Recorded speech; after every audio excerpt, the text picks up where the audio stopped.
बिस्मिल्लाहिर्रहमानिर्रहीम। अस्सलाम वालेकुम। आज का हमारा टॉपिक है रिस्पायरेटरी डिसऑर्डर्स।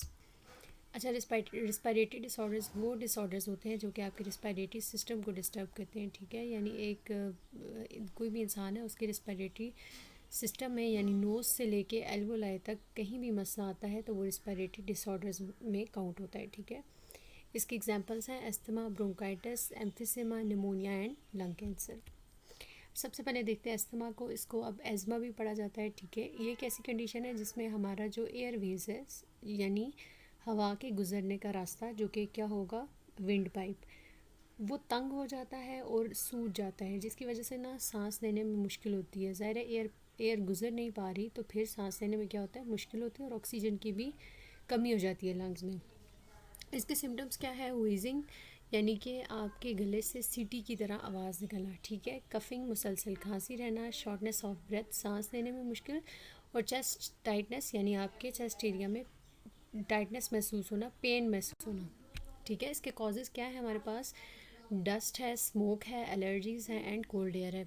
अच्छा, कुछ लोगों को एलर्जीज़ होती है ना, जैसे कि डस्ट एलर्जी या स्मोक एलर्जी, तो ये एलर्जीज़ बिगड़ते बिगड़ते एस्मा का रूप ले लेती हैं। ठीक है, ऐसा ऐसा जो पैसेज वे है ना वो बहुत ज़्यादा डिस्ट्रॉय होने लग जाता है, तो ये एलर्जीज़ को लाइट नहीं लेना चाहिए।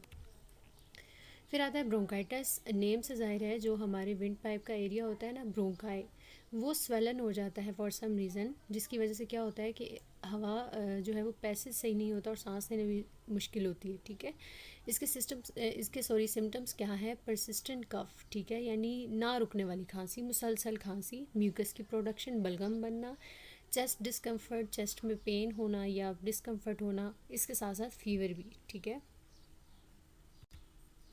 अच्छा, इसके कॉजेज़ क्या है, वायरल इन्फेक्शन भी हो सकता है, स्मोकिंग की वजह से भी हो सकता है एंड एयर पोल्यूशन की वजह से भी हो सकता है। फिर है एम्फिसेमा। एम्फिसेमा में क्या होता है ना कि जो हमारे एयर सैक्स हैं या जो एल्वोलाई हैं वो क्या होते हैं, डैमेज हो जाते हैं। इसकी कॉजेज़ क्या है, स्मोकिंग भी हो सकती है, एयर पोल्यूशन भी हो सकती है, और इसके सिम्टम्स क्या है, shortness of breath, chronic cough and fatigue. Chronic cough कहते हैं सही स्वेयर वाली कफ, ठीक है, जो कि ना रुके, ठीक है, बहुत शदीद कफ हो। अच्छा, फिर आता है नमोनिया। नमोनिया में क्या होता है ना कि एयर सैक्स में कोई इन्फेक्शन हो जाता है, जिसकी वजह से एयर सैक्स में कोई फ्लूइड जो है भर जाता है। ठीक है, और उससे फिर क्या होता है, सांस लेने में मुश्किल होता है, जिसे हम कहते हैं फेफड़ों में जैसे पानी भर जाता है। ठीक है, अच्छा, इसके सिम्टम्स क्या है, फीवर होती है, फीवर होता है, कफ और चेस्ट पेन और ब्रीदिंग में डिफ़िकल्टी। अच्छा, फिर इसके कॉजेज़ हैं bacteria, viruses and fungi. Last में आता है लंग कैंसर। अच्छा, कैंसर कहते हैं किसी भी बॉडी सेल की अनवांटेड ग्रोथ को, यानी कि जहाँ अगर 10 सेल ग्रो होने चाहिए ना तो उसकी जगह 20 ग्रो हो रहे हैं, अब जो 10 एक्स्ट्रा हो रहे हैं वो हमारे किसी काम के नहीं हैं, तो उसको हम क्या कहेंगे, कैंसर कहेंगे या ट्यूमर कहेंगे।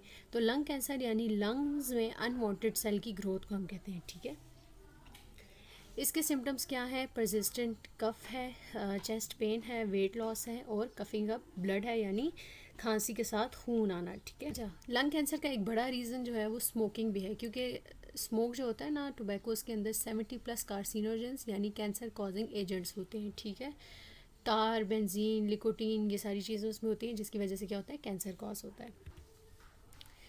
अच्छा, अब इन रिस्पायरेटरी डिसऑर्डर से कैसे हम प्रिवेंट कर सकते हैं खुद को, स्मोकिंग अवॉइड करके, पोल्यूटेड एरिया से दूर रह के, डेली एक्सरसाइज करके, हेल्दी डाइट लेके, ख़ुद को वैक्सीनेटेड करके, और डस्टी इन्वायरमेंट में क्या करना है, मास्क पहनना है। और स्पेशल वो लोग जिनको एलर्जी है डस्ट से, तो उन्हें बहुत ज़्यादा एहतियात की ज़रूरत है, क्योंकि एलर्जी आगे जाके बहुत ज़्यादा स्वेयर हो सकती है, एज़मा की फॉर्म में अपीयर हो सकती है। ठीक है, अच्छा, इसके बाद ना 9th 10th का जो बायो का टॉपिक था उसी में था कॉन्सिक्वेंसेस ऑफ स्मोकिंग, तो इसी के साथ कर लेते हैं।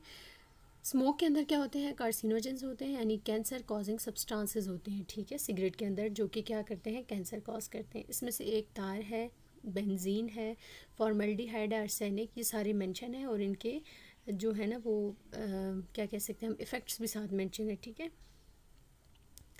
अच्छा, भी स्मोकिंग से क्या होता है हमने पढ़ा, लंग कैंसर होता है, ब्रोंकाइटिस होता है, एम्फिसिमा होता है, और रिड्यूस ऑक्सीजन सप्लाई होती है। हार्ट की डिजीज़ भी हो सकती हैं, वीक इम्यून सिस्टम भी हो सकता है, रिड्यूस लंग कैपेसिटी, और हार्म टू पैसिव स्मोकर्स, यानी जो लोग बहुत ज़्यादा स्मोकिंग करते हैं उन्हें बहुत ज़्यादा नुकसान पहुँचेगा। अच्छा, फिर ये एक पिक्चर है जो कि आपके हेल्दी लंग्स और स्मोकर के लंग को क्या कर रही है, कंपेयर कर रही है। ठीक है, That was all from today's lecture. If you have any question, please let me know.